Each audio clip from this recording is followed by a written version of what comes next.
I can remember as a kid for years having, and of course in a Baptist church, and not necessarily feeling the freedom that we feel here, but in its own way. My grandpa getting excited, and it would be Power in the Blood or Victory in Jesus or something, and him start shouting, and he didn't care. He didn't care he was watching. He didn't care what was going on, and he would also talk about, you know what, if that didn't fire you up, your wood was wet. Or if that didn't ring your bell, your clanger's broke. He may use a different word than clanger. I really can't think about what he used to say. But the whole point being is, that's the truth. That's powerful stuff, man. The worship is powerful. But I think it's important, too, that we marry it with the Word and what God is trying to do with us. And today, after the message, I want you to, once the video and the taping and all that stuff's done, whatever we're doing this morning, I want to give you a little bit more, but this is, because that's just for us. I want to share some victory with you. But before that, I want to challenge you. I'm not sure where each and every one of you are, personally or corporately, but I think God has called us to this place and this time for us to have skin in the game. I think that just being a part, just being on the team, you've been called for greater than that. You've been called to lead in some way. You've been called to take part in some way. And you're like, look, I'm not a talker. I'm not a singer. I don't do that. All right, can you pray? Can you find your quiet place and pray? Can you help us out? If we paint something, if we hang a light, can we? But there's got to be more. There's got to be more, and that's part of the skin of the game today. And maybe you've not seen also the spiritual growth in your life that you feel like that you should see, and maybe today God will show you that through this word, that it's because you're wearing the T-shirt, you got the bumper on your car, you say all the right things, but you have no skin in the game. Understand what I'm saying? It's time to change from talk to walk. That's what God is calling us for, and I think that's the avenue that He will challenge you today. So I want you to look this morning at John 9, 1 through 7. That's where we're going to start. It's something you've heard a lot of. This is one of the scriptures that challenges the NIV. The problem that a lot of people have with the NIV is some versions of it will not talk about the pool of Siloam, and people get all freaked out and, they're all translations. They're all translations from the original text. So the thing is, find you one you can understand and read it and try to comprehend it. But this is where a lot of that controversy comes through or from. As he went along, starting in verse 1, as he went along, he saw a blind man from birth. His disciples asked him, Rabbi, who sinned, this man or his parents, that he was born blind? And I want to stop a little bit as we go through these and just kind of touch on something. His disciples in this moment were absolutely clueless to what Jesus was fixing to do. They were clueless to the power of the person that they were with. And I think for us corporately, some things that I will share with you in a few minutes and then a little bit later, I think we can almost be clueless to the power that Jesus is bestowing on this church right now. Some of it's going to blow your mind in a minute. You're going to, and maybe it won't. Maybe you're already there, but it's going to blow your mind. You're going to be like, man, I need a new mind because mine just got blown. But 3 people laughed. I won't ever do that one again. So I was expecting more. But as we go through this morning, help me by praying through this, being open to this. Because I'm telling you something, Jesus is trying to do something in your personal life, which also will come inside of our corporate life. So, are you clueless to what Jesus is doing in your life? I mean, even if it's the worst of the worst of the worst day, you still got Jesus.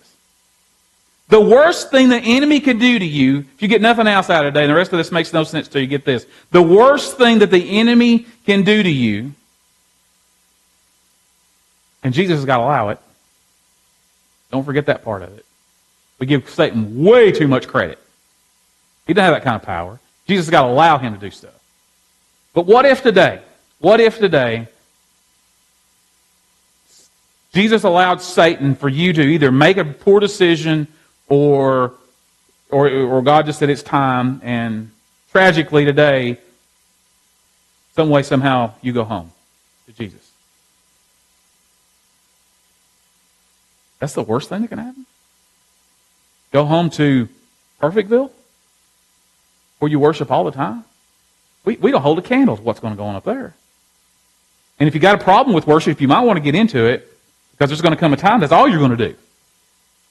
You know, I mean, it's just in His aura and all things that He gives us. So, are we clueless? And then He goes on. Neither this man, this is Jesus talking, neither this man nor his parents sinned, but this happened so that the works of God might be displayed in him. So sometimes, and we've had some of those moments this morning already, sometimes you go through certain things so that God's glory can be shown.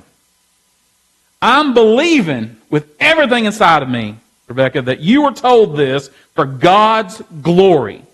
Because I heard about it through Sierra, who probably heard it, I don't know if she heard it from you, but it is spread enough that other people know. They know what the doctors say you're facing. But I'm believing with everything inside of me that you're already healed.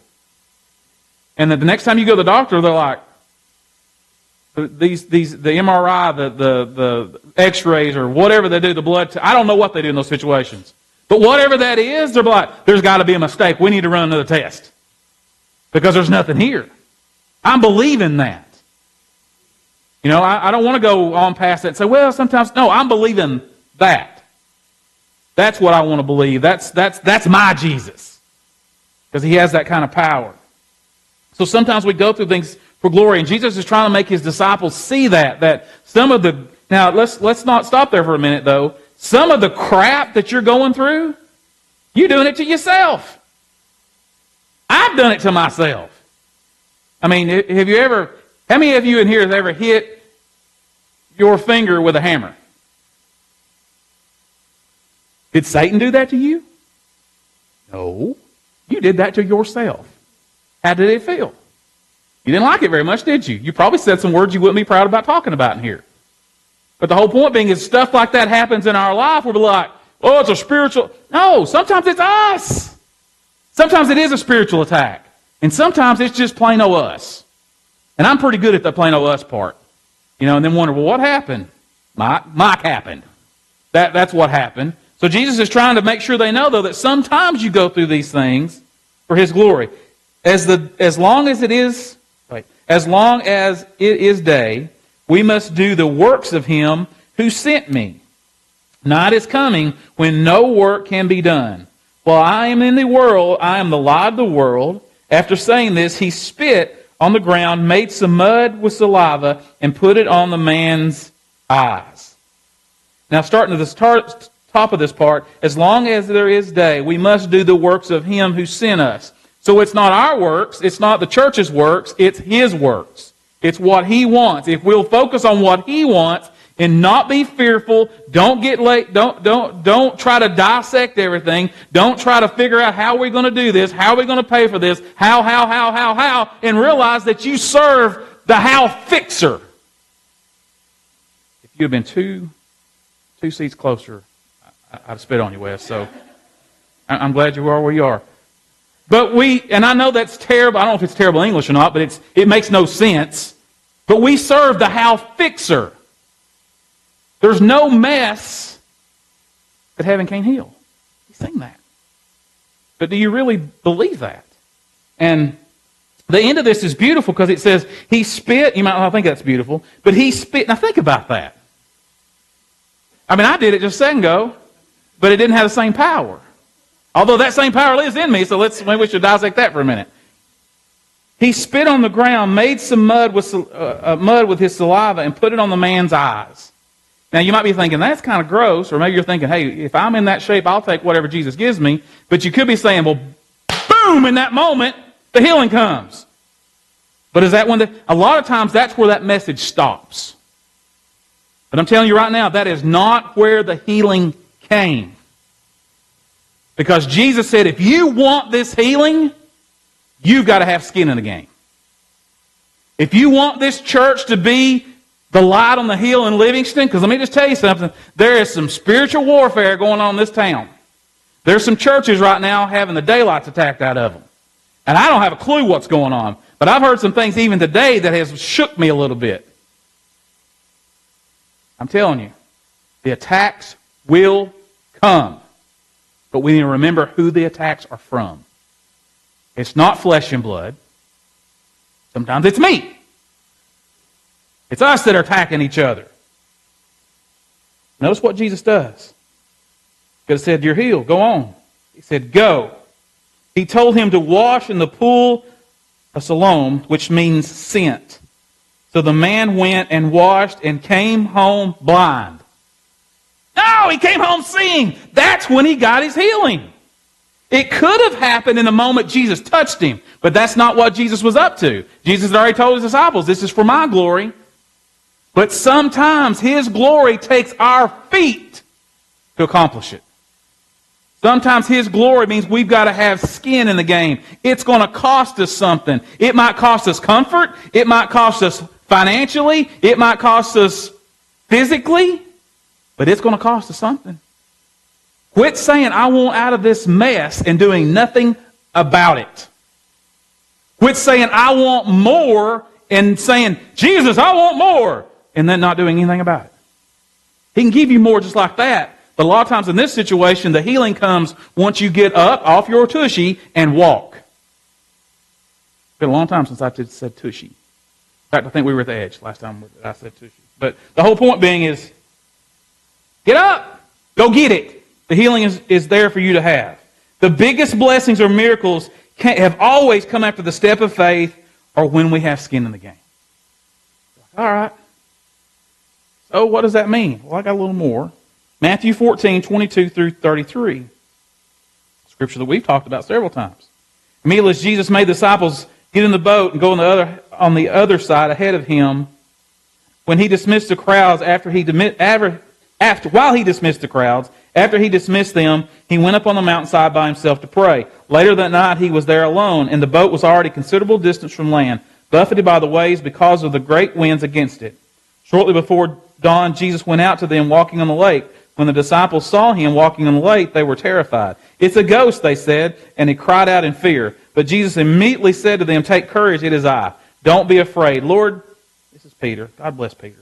Lord, if it's you, he replied, tell me to come to you, and I will come. Then Peter got down out of the boat, walked on water, and came towards Jesus. But when he saw the wind, he was afraid and began to sink and cry out, Lord, save me. Immediately he reached out and took him by the hand and caught him. You have little faith, he said, why do you doubt? And when they climbed into the boat, the wind died down. Notice not when he climbed in the boat, when they climbed in the boat. The wind died down. Those who were with him worshipped him, saying, truly you are the Son of God. These are the same guys that just a few verses before were feeding 5,000 people with 5 loaves and 2 fish. And they're just now thinking he's the Son of God? Do you not do the same thing? See miracle after miracle. How many of you have kids in here? How many of you have been a kid before? Let's go ahead and get everybody's hand up. Praise the Lord, we've all been kids. How many times has God saved you from a mess? We can't even number that. When your kids were born, that was a miracle. How many times have you praised God for that? How many times have you cursed God for that? How many times has your parents praised for that moment versus cursed for that moment? But the whole point being is, we do the same thing. We want to beat up the disciples, but we do the same thing. You know? I mean, it's not enough for Rebecca and Tammy to walk out of this place today receiving, or anybody else that might have received this morning and say, all right. It's now a step of faith forever. I'm walking in this freedom. I'm walking in this healing. And anybody else in this room. It doesn't stop there. Salvation doesn't stop there. Healing doesn't stop there. The deliverance doesn't stop there. The only reason it stops there is because we stop there. When we hit that door out there, all of a sudden we're thinking about lunch and we don't worry about anything else happening until next week. And we wonder, why? Because we have no skin in the game. It's a lifestyle. If we really, truly want everything to be different, it's a lifestyle. And it's going to take a big step out of the boat moment. I mean, you know where Peter was. He's sitting there going, all right, Jesus, if it's really you, he knew it. He knew. He knew it was Jesus. But he still wanted to throw that out there. And Jesus said, come on. And that probably wrecked his life for a minute. And then he walked. And everything went fine as long as he kept his eyes on Christ. Church, as long as we keep our eyes on Christ, it will be okay. When we start to sink, it's because we took our eyes off Christ. Now, it did not say in that moment. Notice, when Peter was walking towards Jesus, even when he refocused on him or when he was unfocused on him, it never says anything about the wind and waves stopping. It didn't quit until they got in the boat. You understand what I'm saying?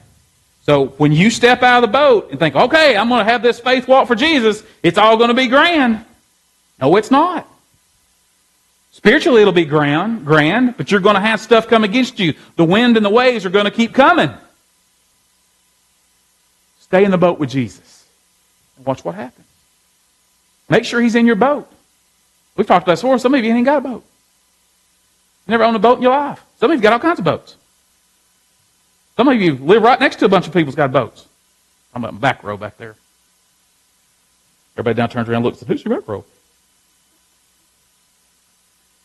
And then the very end of it, truly you are the Son of God. I mean, how many miracles is it going to take in our life for us to realize that truly he is the Son of God? He is who he said he is. He really has come to set us free. Joshua 6:20, when the trumpet sounded, the army shouted, and at the sound of the trumpet, when the men gave a loud shout, the wall collapsed. So every one of them charged straight in, and they took the city. Did that just happen like that? Or had they been walking around Jericho for 7 days? That was the last day. And that time they had to walk around it 7 times for the walls to fall. They had to take the steps of faith. They had to have skin in the game. Let me tell you something. Some of the greatest things, I'm going to go ahead and get in one part of this. On that back table back there, there is a P&L sheet. If you know what that is, if you don't, it's profit and loss. It's a P&L sheet back there of where this church is right now financially. Not shock you. Not shock you where you are. My thing is I can't require more out of you. You can't require more out of me if we don't know where we are. Would you agree? So we need to know where we are. I want you to know that right now this church is right on the edge of having around $12,000 in the bank. By the way, that's the most money this church has ever had in the bank. Ever. Did I say ever? I'll say it again. Ever. But yet we do more now, we pay more now, we mission more people now than we ever have. We now pay rent where we didn't there. We pay utilities where we didn't there. We do other things where we didn't there. So we step out of there, step out of the nest, as someone said so gracefully. Stepped out of the nest, got into a place where there's a little bit more action going on. And what'd God do? Did he just lay down and leave us? No, he showed up and showed out. All of a sudden now we've got $12,000 in the bank. But the people that I sat around the first time I ever met with y'all, do you remember? I sat down with you and you and you and your families, and we sat down saying, we're not interested in having a bank account full of money. Guess what we got right now? We got a bank account full of money. Guess what it's time to do? It's time to spend it. Right back here. God didn't tell me that for us to just talk about it. He told me that for us to do something about it. But we've got to have skin in the game.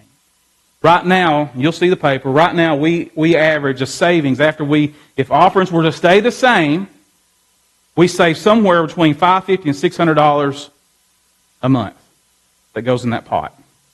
That's if everything stayed the same. But guess what?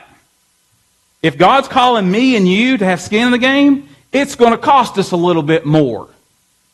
Because I don't know about you, there's some stuff, again, going on in this community that God needs the church, a church, to step up and be the light on the hill and say, in this house, there will be no man-made rules. It's all about God and where He's wanting to go. It's going to be about freedom. It's going to be about worship. And that's where we're headed. Because God has ordained us to do something special. Not that He hasn't ordained these other places. But man forever has got in the way. Let me show you an example. Exodus 14, 10 through 22, and then 13, 17 through 19, and 21 through 22. And I know I got 14 before 13, and I'm not sure why, but that's the way it is on this. So, here we go. As Pharaoh approached, the Israelites looked up, and there was the Egyptians marching after them. They were terrified and cried out to the Lord. Then they said to Moses, was it because there were no graves in Egypt that you brought us out to the desert to die? Why have you done this to us, bringing us out in Egypt? Didn't we say to you in Egypt, leave us alone, let us serve the Egyptians, let us stay in prison? We would rather stay in prison and eat prison food than to be free with God. Does that sometimes sound like a church? We would rather have our empty, sometimes, traditions that has nothing to do with God or the Holy Spirit than to be out and be what God wants us to be. That's what they were saying. We just zoom in there because why? It's comfortable. It's what we've always known. Moses answered them, people, do not be afraid. Stand firm, and you will see the deliverance the Lord will bring you today. The Egyptians you see today you will never see again. The Lord will fight for you. You need only to be still. Then the Lord said to Moses, why are you crying out to me? Tell the Israelites to move on. Raise your staff and stretch out your hand over the sea to divide the water, so that the Israelites can go through on the sea of dry ground. When Pharaoh let the people go, God did not lead them on the road through the Philistine country, though it was much shorter. For God said if they face war, they might change their minds and return to Egypt. So when we step out of the boat and the wind and the waves hit, it might be tempting just to go back to what we've always done before. But you will never be part of the great miracle. You've got to push on. You've got to push on. You personally, we can do nothing corporately until individually we're doing that. You want more in your life? Do this. Say, Lord, what do you want? Where do you want me to go? How do you want me to do it? How do I get there? Just send me. Send me to the region of my ride. Don't even tell me where I'm going. I will harden their hearts of the Egyptians so they will go after them. And I will gain glory through Pharaoh and his army, and all of his army, though his chariots and horsemen. So God led his people around the desert road towards the Red Sea. The Israelites went out of Egypt ready for battle. The Egyptians will know that I am the Lord when I gain glory through Pharaoh, his chariots and horsemen. Moses took the bones of Joseph with him because Joseph had made the Israelites swear on an oath. And he said, God will surely come to your aid, and that you must carry my bones with you from this place.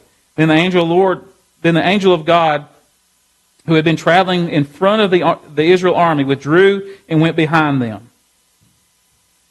The pillar of cloud also moved from in front and stood behind them, coming between the armies of Egypt and Israel. Throughout the night, the cloud brought darkness to the one side and light to the other side. So neither went near the other all night long.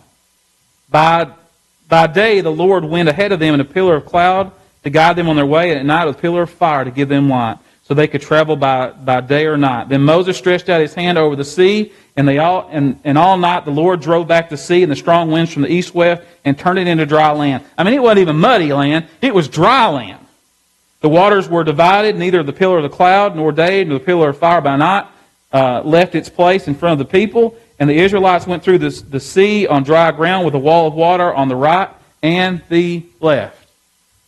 I wonder how hesitant they were to go through that wall of water. I would imagine very hesitant.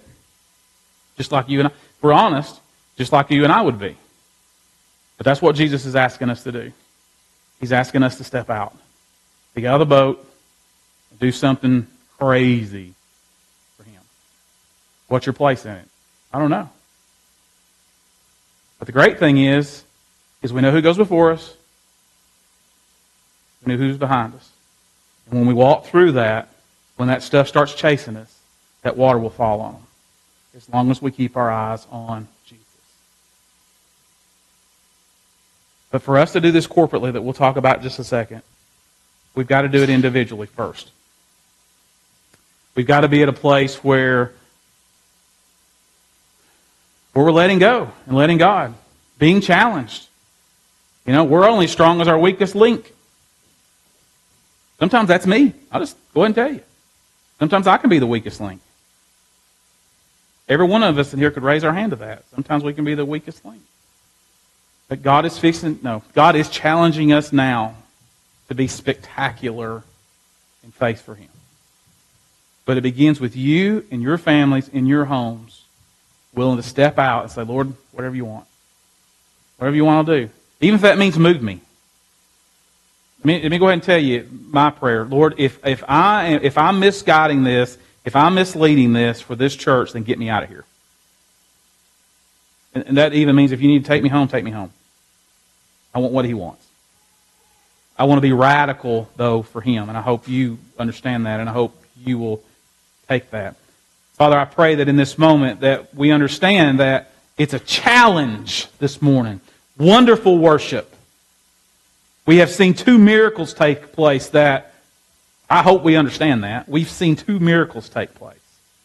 That's nothing new to us. We see it every day. We're going to glorify that miracle.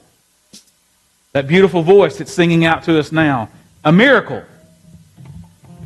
Because you made her. Father, speak to us in this moment before you speak to us corporately. How can we be more obedient and open to you? Challenge us for that time, Jesus.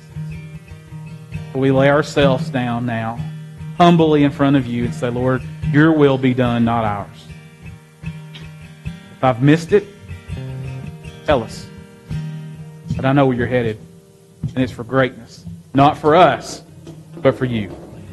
For we ask all this in your mighty and powerful name.